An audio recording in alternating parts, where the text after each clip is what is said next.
www.jamiamadiniyajadid.org. WhatsApp group number +92 333 424 9302. الحمدللہ رب العالمین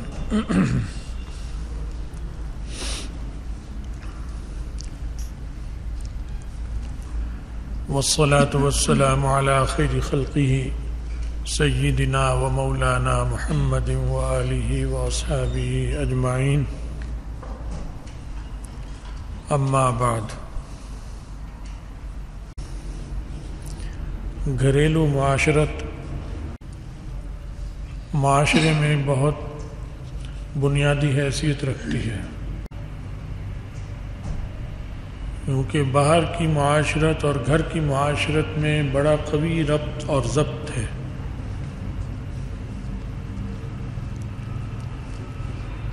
ان کا ایک دوسرے پر گہرا اثر ہوتا ہے۔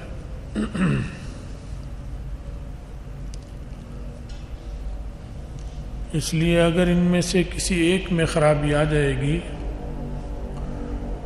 تو دوسری معاشرت بھی متاثر ہو جاتی ہے۔ اگر گھریلو معاشرت خراب ہوگی تو اس کا اثر باہر کی معاشرت پر بھی پڑتا ہے، گھر سے باہر کی معاشرت۔ اور اگر گھر سے باہر کی معاشرت خراب ہو جائے تو اس کے اثرات گھر کے اندر تک جاتے ہیں اور گھر کے اندر کی معاشرت بھی متاثر ہو جاتی ہے۔ اسی لیے گھر کے اندر کی زندگی اگرچہ انسان کی ذاتی زندگی کہلاتی ہے عرف میں، لیکن اس میں وہ آزاد ہو، مطلق، کسی قسم کی پابندی نہ ہو، یا اس معاشرت کے کوئی آداب نہ ہو اور طریقے اور اصول نہ ہو، ایسا نہیں ہو سکتا۔ یہ وہ لوگ کہتے ہیں کہ یہ پرائیویسی ہے، یہ گھر کے اندر کے معاملات ہیں، جو انسان کو جانور سمجھتے ہیں۔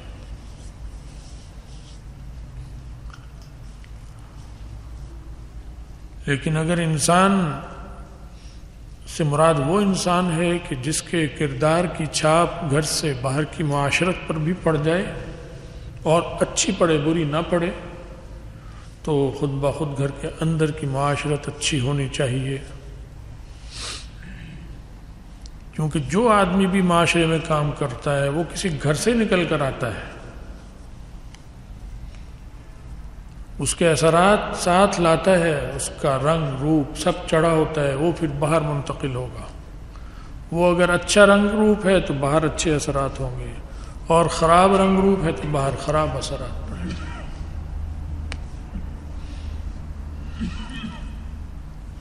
تو گھریلو معاشرت جو ہے، یہ رسول اللہ صلی اللہ علیہ وسلم نے ایسے ضابطے بنا کر ترتیب دی ہے جس سے گھریلو معاشرت خوشگوار ہو جائے،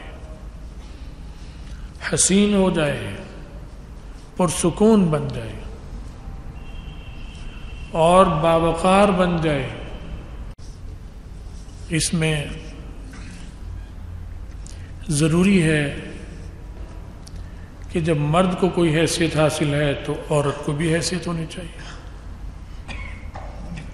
اگر اس معاشرت میں گھر کے اندر مرد کو سکون اور راحت اور سہولتیں دی گئی ہیں اور حقوق دیے گئے ہیں تو عورت کو بھی ملنے چاہیے سہولتیں، سکون، وہی حقوق اور مراعات، ورنہ پرسکون نہیں ہوگا معاشرہ۔ اب وہ عورت گھر کے اندر جو عورت ہے، وہ چاہے بیٹی کی شکل میں ہے، چاہے ماں کی شکل میں ہے، چاہے بہن کی شکل میں ہے، یا بیوی کی شکل میں، اس کو بھی حقوق اور مراعات اسلام نے دی، اور مردوں کو پابند کیا کہ یہ دینی ہے تم نے۔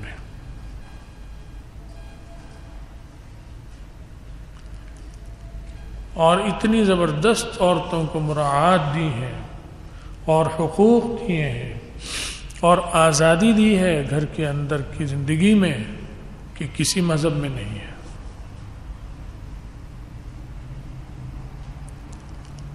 سوچیں گے کہ عیسائی دے رہے ہیں.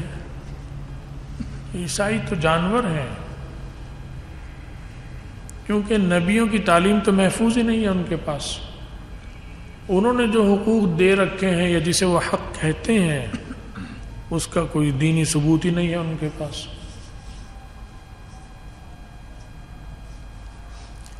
طلاق کا حق اگر عورت کو ہے ان کے معاشرے میں تو یہ دینی حق دین سے ثابت نہیں کر سکتے. وہ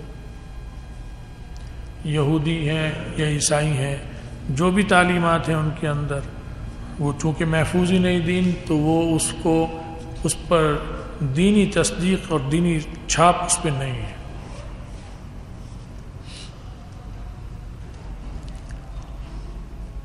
رسول اللہ صلی اللہ علیہ وسلم نے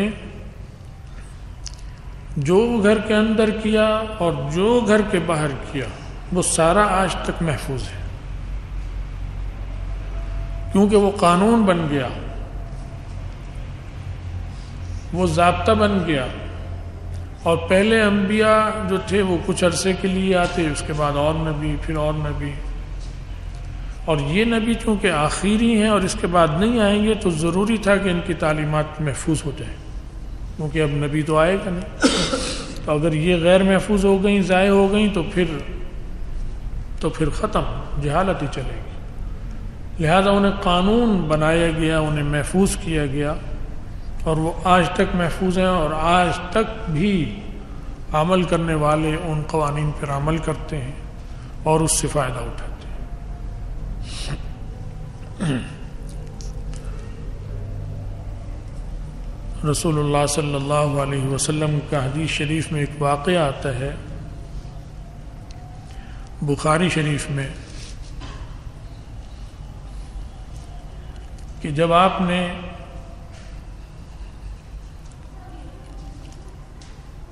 حضرت زینب بنت جحش رضی اللہ تعالی عنہ سے نکاح کیا، اس سے پہلے بیویاں آپ کے پاس موجود تھیں کئی،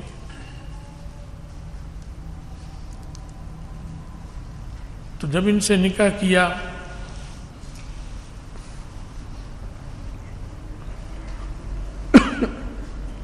تو اگلی صبح ولیمہ کیا، اس میں سرید بنایا، روٹی اور گوشت، اور اس میں روٹی گوشت کا ذکر آتا ہے، وہ اگر شوربے والا ہو تو اسے سرید بنا کے بھی کھاتے ہیں، خبز و لحم کا ذکر آتا ہے. تو اور حضرت انس کو فرمایا کہ بلا لو، لوگوں کو دعوت دیتے جاؤ، اور دعوت عام تھی، اس کو ہے اور اس کو نہیں، اس کو ہے اور اس کو نہیں. یہ کسی خاص مجلس کے لیے ہو پھر تو یہ پابندی کرنی پڑتی ہے کہ بھئی بس اتنے آدمی ہیں، چونکہ اس موضوع پہ بات کرنی ہے. ولیمے میں کسی موضوع پہ بات تھوڑی کرنی ہوتی ہے، وہ تو ایک خوشی کا کھانا ہوتا ہے، تقریب ہوتی ہے، اور اس میں اصل میں لڑکی اور لڑکی والوں کی تعظیم اور ان کا اکرام مقدم ہوتا ہے. یہ کی ان کے اکرام اور ان کے اعزاز میں کی جاتی ہے، لڑکے والوں نے کرنی ہوتی ہے. تو ان سے فرمایا کہ بلاتے جاؤ سب. وہ کہتے رہے، اعلان کرتے رہے، لوگ آتے رہے، کھانا کھا کے جاتے رہے، پھر آ جاتے، پھر جاتے، سلسلہ چلتا رہا. مختلف مجلسوں میں، شفٹوں میں، نشستوں میں. رسول اللہ صلی اللہ علیہ وسلم اندر چونکہ آپ کے اس حجرے میں جو آپ کے لیے حضرت زینب کے لیے رکھا تھا، اس حصے میں مرد کھانا کھا رہے تھے، تو ابھی آپ اندر گھر میں تشریف نہیں لے جا سکتے تھے، مہمان فارغ ہو جائیں، تو آپ باہر ٹہلتے رہے. حضرت زینب کے حجرے کے درمیان اور باقی بیویوں کے حجروں کے درمیان ادھر سے وہاں تک جاتے، تشریف لے جاتے، پھر واپس آتے، پھر مہمانوں پہ نظر، پھر واپس تشریف لے جاتے، پھر دوسری بیوی کے دروازے تک جاتے، پھر تیسری، پھر چوتھی، جتنی تھی ان کے دروازوں تک جاتے اور واپس آتے.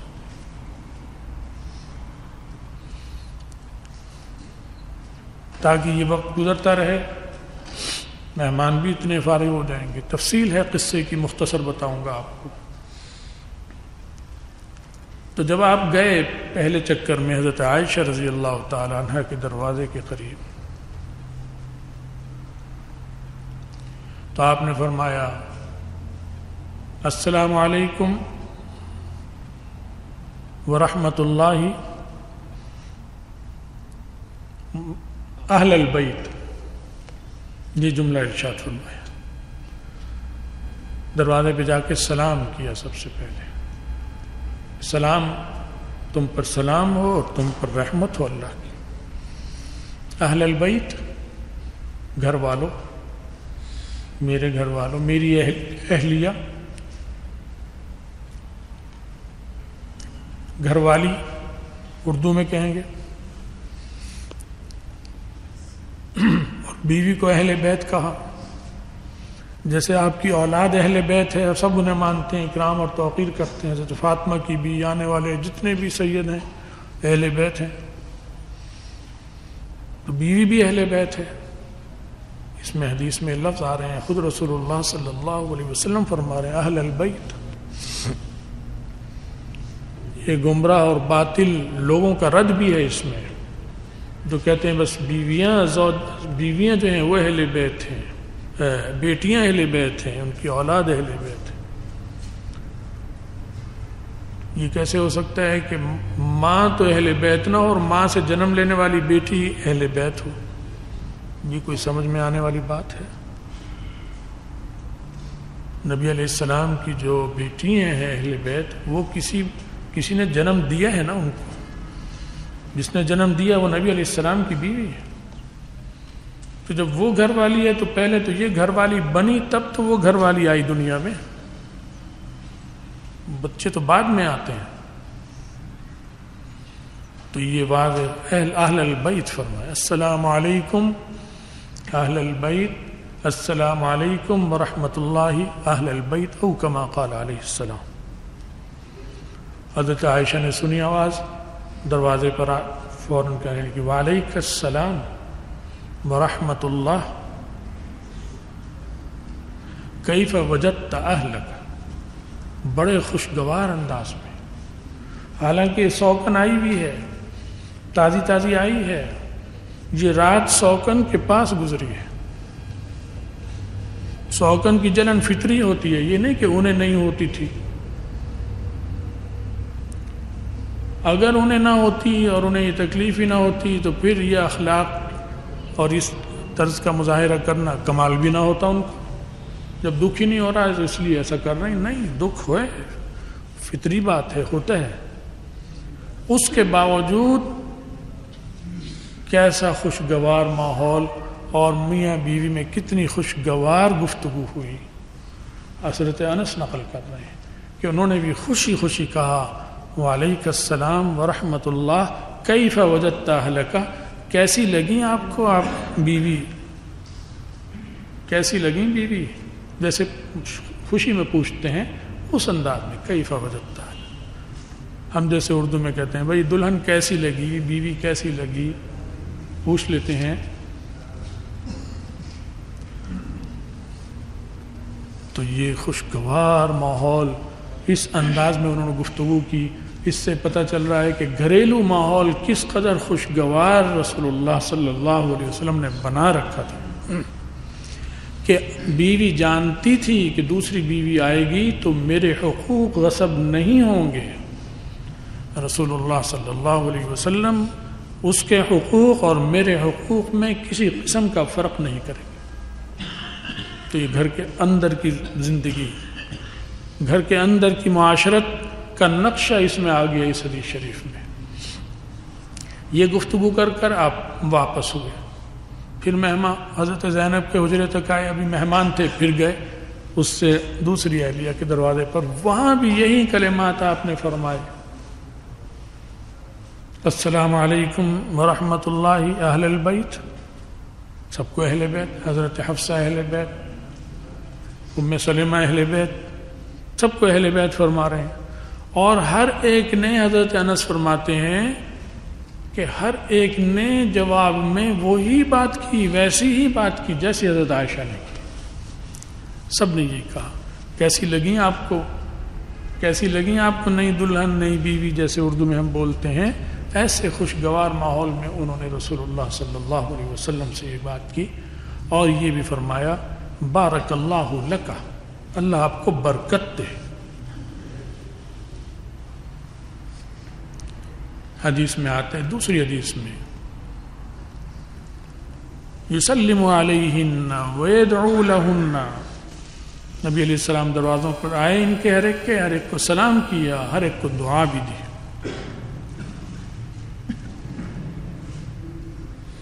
اور جواب میں یہ بھی آتے ہیں حدیث میں وَيُسَلِّمْنَ عَلَيْهِ وَيَدْعُونَ لَهُ، انہوں نے بھی جواب میں سلام کیا رسول اللہ صلی اللہ علیہ وسلم کو اور دعائیں دی رسول اللہ صلی اللہ علیہ وسلم کو. یہ کیوں؟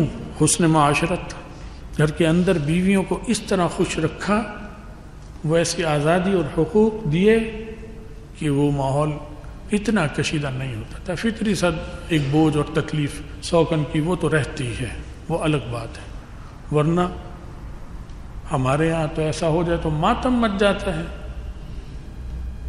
وہ پہلی بیوی، اس کا مہکا اور سارا کچھ جیسے کوئی جنازہ ہو گیا، خدا نخواستہ.